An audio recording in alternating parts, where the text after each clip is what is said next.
Hey, this is Nick from Snappa, and today I'll be showing you how to create a Facebook cover photo from scratch. So we're going to start off by selecting the Facebook cover photo dimensions here. Once we're in, we can choose to create from a variety of different templates that Snappa offers, or we can choose to create from scratch, and that's what we'll do here. So once we have our canvas ready, we can start by selecting a background. So we'll navigate to the Backgrounds tab in the top left here.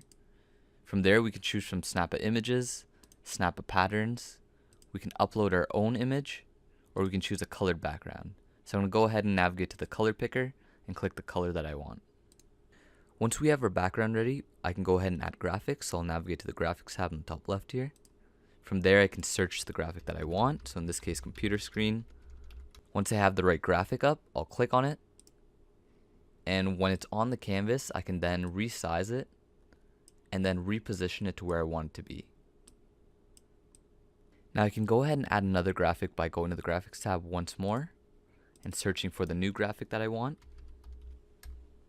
Once I've found that, I will click on it again. I will reposition it and resize it to my liking. Okay, so the last thing I want to do is add text to the graphic. So I'll navigate to the Text tab in the top left here.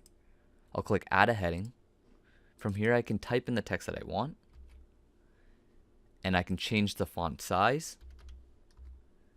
I can also change the font color, and finally I can change the font style to the font style of choice. Once I have that, I can also left align my text, and I'm going to decrease the size of the text box. From there, I can also decrease the size of the line height from 1.2 to 1, and at that point I can just reposition it to where I want the text to be on the graphic. And that's how you can create a Facebook cover photo within less than 2 minutes.